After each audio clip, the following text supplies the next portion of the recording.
One of the most long-standing theories about Jeffrey Epstein is that he maintained his power by blackmailing his ultra-elite peers. Now, after reams of released emails, there still isn't really any smoking gun evidence to that effect. But it doesn't mean there aren't potential clues. And perhaps the strongest one pertains to the paedophile financier's relationship with Bill Gates. Now, this is Bill Gates on the left. Jeffrey Epstein is in the center. And to Jeffrey Epstein's right, which is very relevant, Boris Nikolic. You might not have heard of him, but he's relevant to this story. He was a senior science advisor for the Gates Foundation and a close associate of Epstein. Not clear when that photo was taken. What we do know is that in 2013, Nikolic was let go from the Gates Foundation, and Epstein was advising him on how to handle the departure. Now, related to that process, this is an email Jeffrey Epstein sent to himself in July 2013, and he appears to be drafting a letter from Boris Nikolic to Bill Gates, so two men you saw in that image. And we're going to break this up because it's quite long. So again, this is from Epstein to Epstein, so slightly sort of strange context, but it says, "Dear Bill," the Bill being Bill Gates, "I cannot believe that you have chosen to disregard our friendship developed over the last 6 years. I am aware that accidents happen. It is how each of us has chosen to deal with this unfortunate event that has me dismayed beyond comprehension. You have decided to discharge me from my job. Had Larry, your PR person, tell me that I engaged in morally inappropriate behavior, asked me to be the major actor in a cover-up so that you can maintain the reputation that you have worked so hard to achieve, asked me to recommit to a confidentiality agreement and have categorically told me that we cannot have any direct ongoing business relationship in total disregard for its impact on the public perception of my reputation." So this is a letter which Jeffrey Epstein is drafting for, it seems, an advisor to Bill Gates who has just been fired and who is not happy about it. So in the next part of the email, we're not going to show you every single sentence from it, it's very long. The email then implies the reason Boris Nikolic has been fired is that Melinda Gates, so Bill's partner and co-director, I suppose, of the Gates Foundation, has found out something she disapproves of. So Melinda Gates has found out something, and the result has been that this man has lost his job. Now, Jeffrey Epstein is navigating Boris Nikolic, how to navigate this situation. And in his draft email, he suggests how Bill Gates should have responded to what's referred to here as an unfortunate event which has led to this man's departure. So he says, "If the shoe was on the other foot, I would have said, 'Boris, this is not your fault. I confess to Melinda, you didn't. It was in a moment of weakness, and I will do anything within my power to make it right for you. I have more money than anyone needs, and I assure you I will structure something so that you will not be penalized for my error. Lucky for me, I have enough money to provide you. Though it will not heal the injury, it will make you secure in your future. In addition, I will bend over backwards to make sure your next career is rewarding and on an upswing. I appreciate the fact that this drastically alters your plans and am very aware of the career path you gave up to join the foundation. I am very sorry, but as I believe time heals all wounds, this will eventually pass. In that regard, I suggest I buy you the house that you had your heart set on, and in addition to 5 years of severance, will buy you out of the investment contract we had agreed, 30 to 40% of a $100 million partnership. For $30 million in today's dollars, terms and conditions will be agreed. That's what I would have done. And had I been in your shoes. What I did receive, however, was an unfriendly, strongly worded email." So again, this is Epstein an email to himself, but it seems to be a potential draft of an email that Boris Nikolic, could send to Bill Gates. Presumably, it would, there'd be some editing to go on. And it's saying how Bill Gates should have responded to this incident. So there's an unfortunate incident which upsets Melinda Gates, which means that this man loses his job. Jeffrey Epstein is advising the man who's lost his job, and he's saying, Bill Gates, you've treated this man very badly. This is what I would have done. I would have paid you off handsomely, to the tune of tens of millions of dollars, right? Lots and lots of money involved here. And the next bit is the killer, because the draft goes on to make some claims, potentially revelations, which read the right way, could provide leverage for Nikolic if he wanted Gates to agree to the superior terms which are being suggested by Jeffrey Epstein. He says, "That's what I would have done had I been in your shoes." That's from what we read before. "What I did receive, however, was an unfriendly worded email telling me how employable I am and that I should not look to you for any significant financial help in the future. To add insult to the injury, you then implore me to please delete the emails regarding your STD, your request that I provide you antibiotics that you can surreptitiously give to Melinda, and the description of your penis. You also made it clear to me that I am not to refer to redacted, as that is another topic that must remain between the two of us. In return for all of these requests, which I would have done without a second thought, I am not to attend meetings with Melinda. I should continue to provide you the same level of service and dedication that I have done so diligently until you are ready to discard me and our friendship. Now, it's unclear if this draft was ever actually sent to Boris Nikolic, let alone whether a version of this was ever sent to Bill Gates. What this suggests to me, though, is a modus operandi, right? You say to a rich and powerful person, you've treated me badly. I want you to treat me better. And, by the way, I happen to know a lot of damaging things about you. It's also got that very mafia talk. I would have been very loyal. Of course I wouldn't have shared this information. You didn't really even need to ask me. Of course I wouldn't have shared it. But the facts have changed. Epstein would later go on to send himself a more pithy drafted resignation note for Nikolic. So again, sent from Epstein to Epstein. I have decided to resign my position effective immediately with the Bill Gates Foundation. I have not come to this decision quickly or without a great deal of thought. During the past few weeks, I have been caught up in a severe marital dispute between Melinda and Bill. I have the greatest respect for my friends of 7 years and wish them both well. In my role as his right-hand man, I have been asked and wrongly acquiesced into participating in things that have ranged from the morally inappropriate to the ethically unsound, and have been repeatedly asked to do things that get near and potentially over the line into the illegal. Though it was kindly suggested that I make a transition to a new position after my 6 years of servitude, and that Bill would, in his words, give me 2 years severance pay, I feel it would be dishonest to myself and my future, from helping Bill to get drugs in order to deal with consequences of sex with Russian girls, to facilitating his illicit trysts with married women, to being asked to provide Adderall for bridge tournaments, as I am a medical doctor but have no prescription writing email. Now, that's a shorter email, which includes, again, potentially even more damaging revelations, And what I read when I read that, right, is you can imagine this is a kind of note you would say to your boss. Okay, if we don't come to an agreement, I've already written my resignation letter, and this is the resignation letter I will send to everyone in the company. It says some nice things about you. It also says some unkind things about you. Hope you don't mind. Right? That's how that reads to me. Now, again, it's not clear if this was ever sent to anyone. It's not clear if it was sent to Boris Nikolic. It's not clear if it was ever sent to Bill Gates. But again, I think it shows you what kind of maneuver Epstein is potentially considering in this situation and what he's capable of. Bill Gates, as you'd imagine, for his part, has denied everything included in these drafts. So a representative for Bill Gates says, these claims from a proven disgruntled liar are absolutely absurd and completely false. The only thing these documents demonstrate is Epstein's frustration that he did not have an ongoing relationship with Gates and the lengths he would go to entrap and defame. I'll go to you on this. We've got more on this story, sort of some older context that I think sort of brings a bit more light to this. But I want to go to you first. Do you read these emails in sort of the same way I read them? It's strange because it's an email from Epstein to Epstein. So it doesn't prove that much on its own. But to me, it does suggest a strategy. I mean, it doesn't prove that Nikolic sent those emails, but it does prove that blackmail is something which comes naturally enough to Jeffrey Epstein that he can write these emails in a way which is very structured, lays out the demands and lays out the leverage. Now, if I had to guess, I would say, all right, the fact that it manages to condense so much potentially compromising information along with such clear and tangible demands, that makes me think this wouldn't be his first rodeo, is what I would have to say.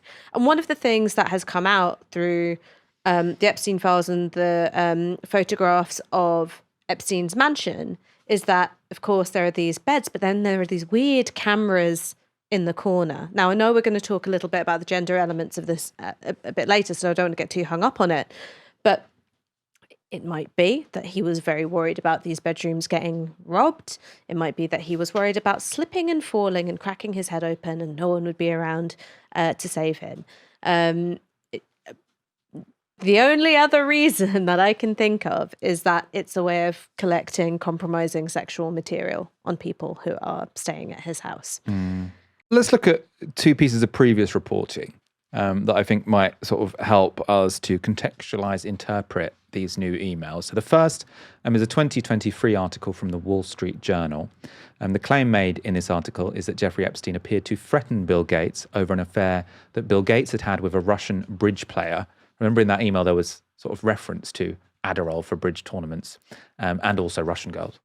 This is a peculiar story in many ways because the two most important bits of context is first, Jeffrey Epstein wanted something from Bill Gates, which was for Bill Gates to invest $100 million, very humble people, in a charitable venture of his.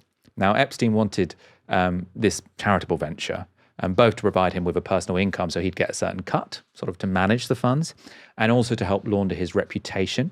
And he believed that if Bill Gates got on board, other billionaires would follow. So he wanted to have this fabulous foundation, and Bill Gates would give £100 million, and then he'd go to all of these other billionaires and say, look, if Bill Gates is investing, I know I'm a convicted paedophile, but Bill Gates is investing, which means it must be okay. So that's what he really wanted from Bill Gates. Now on to the leverage. What was potentially his leverage, according to this article from the Wall Street Journal? Well, that's where the Russian bridge player comes in. So this is Mila Antonova. She's a Russian bridge player who met Bill Gates at a bridge tournament where they reportedly began an affair. That's a screenshot from a YouTube video she did about meeting Bill Gates. Now, Antonova had an idea to start an online business to teach people how to play bridge, and she sought funds for it. And in 2013, Boris Nikolic, so the Gates advisor we met earlier, who Jeffrey Epstein appeared to be sort of drafting an email from, introduced Antonova to Jeffrey Epstein. And the Wall Street Journal reported this about why this introduction was apparently made. So Antonova and Nikolic met at Epstein's townhouse in November 2013, where she presented her proposal to Epstein, who provided feedback, documents show. She was looking to raise $500,000 for the venture, which she called Bridge Planet. Now, its mission was to promote bridge by creating quality tutorials for beginners and advanced players. So she's got a project, sounds like quite a nice project, to be fair. Nikolic, who's an associate of Bill Gates, has introduced her to Epstein as someone who could potentially fund this venture. Now, Epstein ultimately didn't fund that venture. However, in 2014, Antonova stayed at Epstein's townhouse. She told the paper, I didn't interact with him or with anyone else there. However, Epstein would later go on to pay for her to take a software engineering course.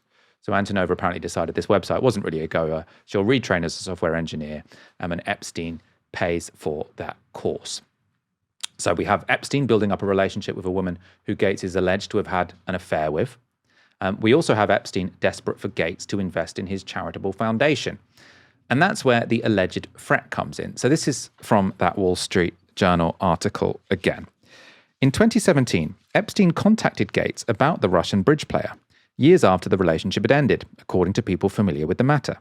He sent an email to Gates asking to be reimbursed for the costs of Antonova's coding school, the people said.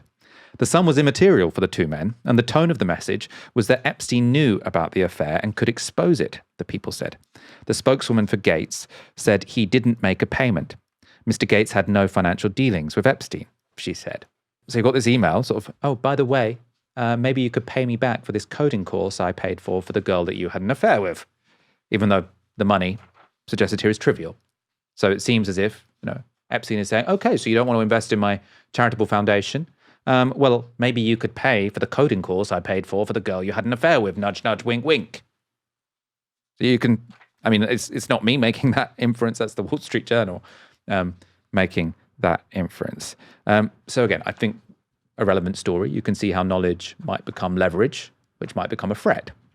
On that occasion, there is no evidence that it did lead to any kind of payment. The idea Gates never had any financial dealings with Epstein, though, is a bit harder to sustain. So this is an article from 2019, so a bit earlier. This was from The New Yorker. So the article is about how the MIT Media Lab concealed funding from Jeffrey Epstein long after he had been convicted as a sex offender. Now, the MIT Media Lab, it runs research groups. It brings together technologists, designers, social theorists, a sort of interdisciplinary, forward-thinking institute, the kind of thing high-flying elites might like to fund. They often do. For our purposes, these are the key emails in that extensive article. So in 2014, the director of the MIT Media Lab, Joshi Ito, emailed the director of development and strategy, Peter Cohen, and said, quote, "Hi all, this is a $2 million gift from Bill Gates, directed by Jeffrey Epstein." Cohen, who's the director of development and strategy, responds saying this: "Great! For gift recording purposes, we will not be mentioning Jeffrey's name as the impetus for this gift. I've let 2 folks in central development who need to know. So obviously only the people who need to know will know that this money is from Jeffrey Epstein or directed by Jeffrey Epstein. What does that mean?" Now, when this exchange was first reported, a spokesperson for Gates told The New Yorker any claim that Epstein directed any programmatic or personal grant-making for Bill Gates is completely false. Again, there isn't a smoking gun here. It's possible Epstein was bullshitting, so it could be that maybe he transferred the MIT lab $2 million and just claimed it was from Bill Gates because we know he thought that associating with Bill Gates would make him seem cleaner. Maybe it is that he had persuaded Bill Gates to give this $2 million. I mean, also the way that email is structured, they don't say we got this via Jeffrey Epstein from Bill Gates. They say we got this from Bill Gates directed by Jeffrey Epstein, which is quite a different claim. But again, you're seeing clues to a potential sort of relationship whereby Epstein had damaging information on Bill Gates, and Bill Gates was pressured to provide financial support to Epstein and reputational support to Epstein, which he may or may not have, I suppose, deferred to, have acted upon. So the thing that I kind of want to talk about is, why would the revelation of an affair be so damaging to Bill Gates? All right.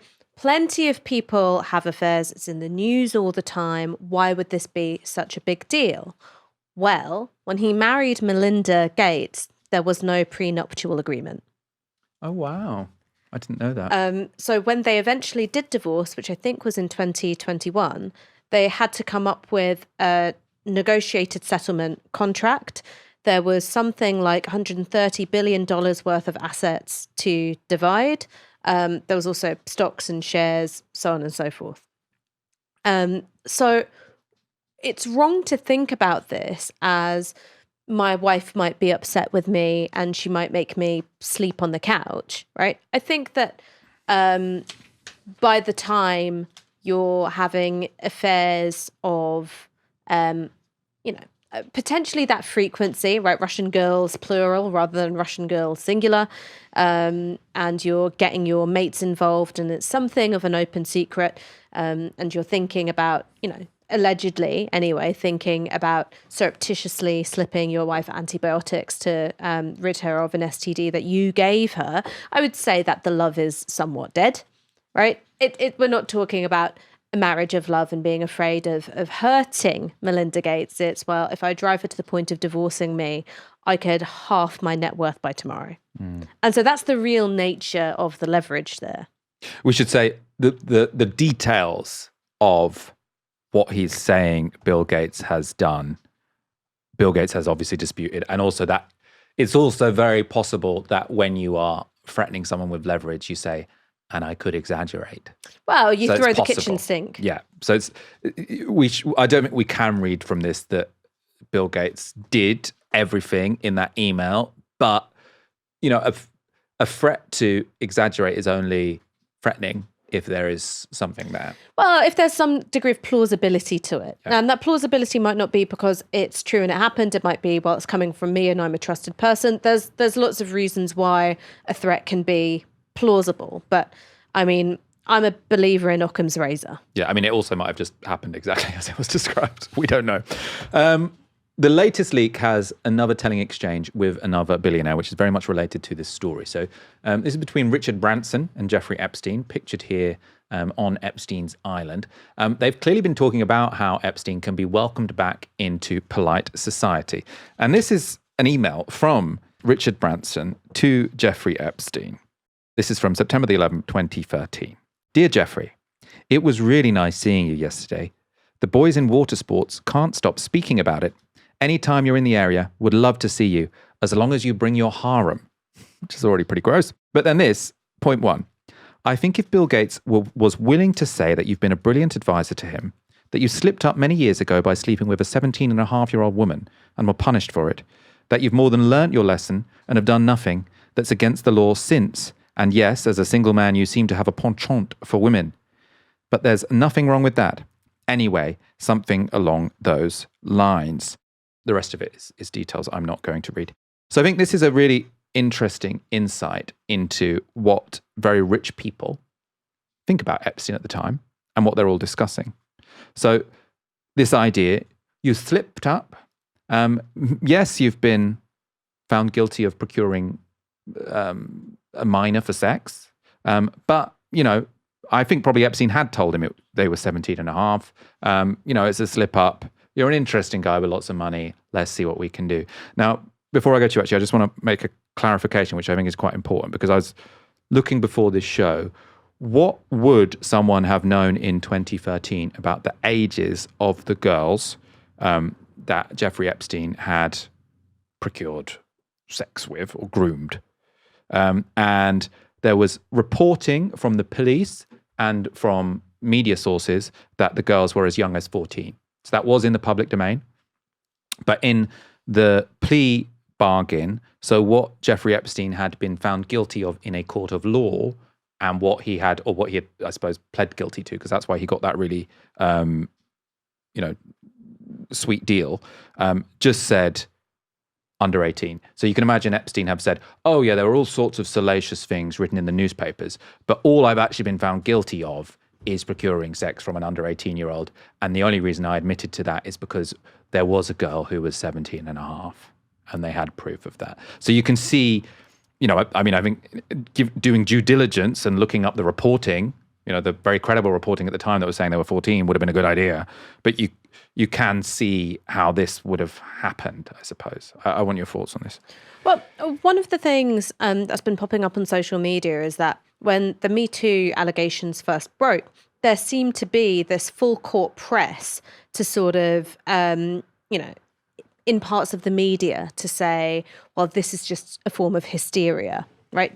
What you're trying to do is make it seem criminal and violent for powerful men to enjoy themselves sexually, right? And to not marry every single woman who they have sex with. And there seemed to be this kind of a culture war around it, and a culture war where one side was trying to say, how dare you demonize ordinary sexual behavior? And something which I didn't think of at the time, and now I am thinking of, is like, well, maybe that does look like ordinary sexual behavior to you. Maybe the treatment of women as a sexual commodity, their utter dehumanization and instrumentalization for that purpose, to the extent that it doesn't matter if your mate gets done on a paedophilia charge. Maybe that is normal to you. And again, we can talk about how is it that these men have come to that idea. Like, what is it that's in the environment that they're in which normalizes that for them? But it sort of strikes me that that was what some of that Me Too backlash was being driven by. It was a sense of, well, if you're demonizing this guy for behaving that way, or that guy for behaving that way, then you're going to look at, the sexual proclivities of me and my friends. And we don't want that to come into question. Let's look at, you were talking earlier.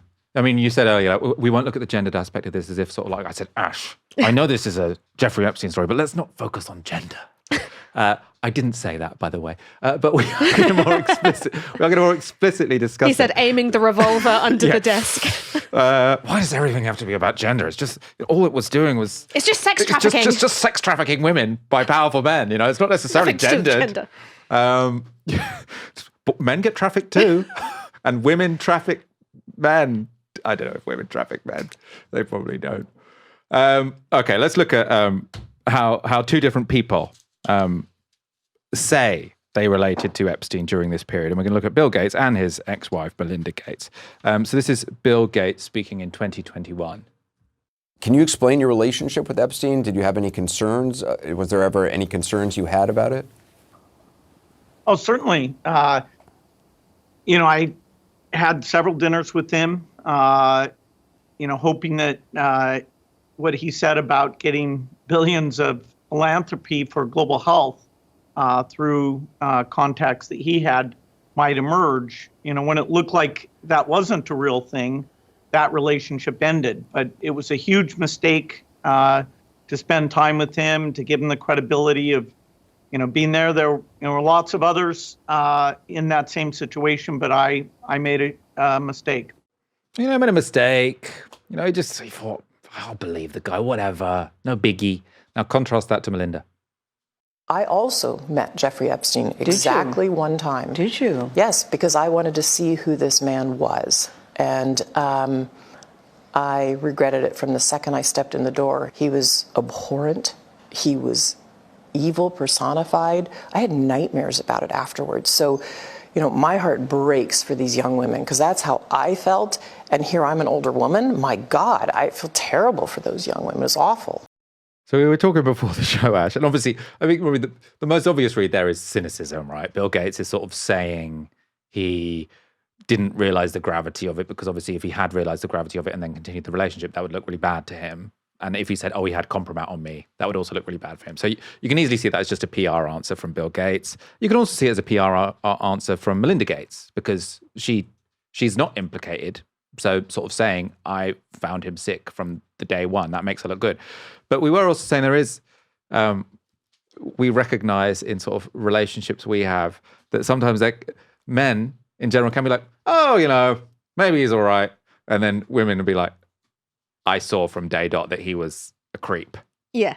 I think that there's a lot to crack into. So one, that's also a post-divorce interview. So it could be read as sort of sticking the knife in a bit and trying to distance herself from someone who was financially involved in businesses and organizations and individuals that she was also involved in. You can read it that way. But I think if we're going to look at the gendered element of this, the way in which I read the Epstein story in terms of what's been made public so far is that he was at the center of this complex network of very powerful, very wealthy people. And part of how that network functioned in terms of trust and people feeling like they knew each other and owed each other and they were part of the same club was the procurement of women for sexual purposes, some of whom were underage, some of whom were legally children. It wouldn't surprise me if it wasn't just women. It could be that he knew how to cater to anybody's taste, and that was part of his web of manipulation. But I think that while a sexual interest in underage women was a core part of his sexuality, it wasn't necessarily the case that it was a core part of the sexuality of everyone else who was involved. There's some complex things about the ways in which society sort of socializes people to think that the most sexually attractive woman is the one that looks most like a child. But we can get into that another day.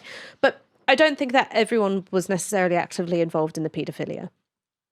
I think that how you end up thinking it is normal for someone to come with a harem, in Richard Branson's words, or to procure beautiful, clever, trustworthy, Russian women, for Prince Andrew, or, whatever else. Because also trustworthy doesn't mean we'll give you good financial advice, No. right? Trustworthy means won't Discreet, tell. will keep quiet. And in other of these emails as well, the word discreet comes up a lot. And it's a sort of mark of, go for this one, she's discreet.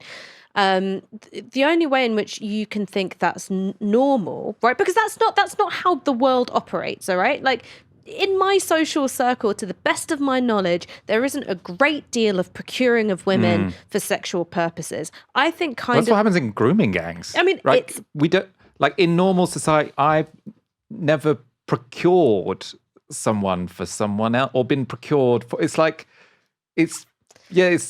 relatable for a normal person. No, it's not an ordinary part of people's worlds. I think that what it plays on is that I think that there can be an an abusive element to what it is people fantasize about, right? Like, lots of people have fantasies about being like one man and being fawned over by all these sexually available women. If you actually have the money and the power to make that happen, that's actually kind of like nightmarish and disgusting. Do you know what I mean? Like there is something about that which is so deeply wrong. But I think that there is this element of many of these men, and I'm not, this isn't me making excuses at all, it's just me trying to say I think that this is part of the psychology, is that they're the kind of guys who go, yeah, but the stripper really likes me. Right? The stripper really likes me. And I think it's often the case that women look at that behavior and think that at best it's pathetic, at worst it's completely predatory. But men don't necessarily read it that way in other men. And we were chatting about this before we went live, is that we talked about how you can have a completely different read on people because one person, quite often a man, will read that person as just being sort of sexually permissive and something of a libertine, and another person, quite often a woman, will say, no, this isn't a sort of free love consensual adventure, there is something that is really disquieting and violent that's underpinning it. And so I don't think that that's the most important part of this story, but I think that tells you a little bit of how it was seemingly so socially embedded amongst this group of elite men, that they'd be exchanging emails and making jokes about it. That in Elon Musk's emails with Epstein, sort of wild parties, the ratio, which seems to be referring to a gender ratio, is the only way in which I can think of it, that this stuff is so well known and no one thinks it's weird. As I said, today we're just focusing on these three particular aspects. Gates, Prince Andrew, Peter Mandelson. I mean, I think the Peter Mandelson story at least is going to continue to roll on, but we will later in the week also just be digging into more aspects of these files because there's so much interesting stuff here. We're not going to ignore Chomsky either. I know it might seem convenient for us to ignore Noam Chomsky, but we will come to him later in the week. But we want to do sort of all of these dives into the papers sort of responsibly and well, which meant that we didn't want to do all of them in one show. So I hope you enjoyed, strange word, found this interesting or useful, even if a bit gross. It's left me with a really not nice feeling about men, to be honest. Like being close to the story and reading about it and I know, hashtag not all men and blah, blah, blah, blah, blah. Like this is like effectively like an elite network of, incredibly rich, incredibly powerful individuals. But I'm going to be going home tonight giving every man I see the stink eye. And I'm sorry, I will be. Because there is an element of it. People often say about homosexual men that, because it's very, in a kind of fun, light-hearted way, this is what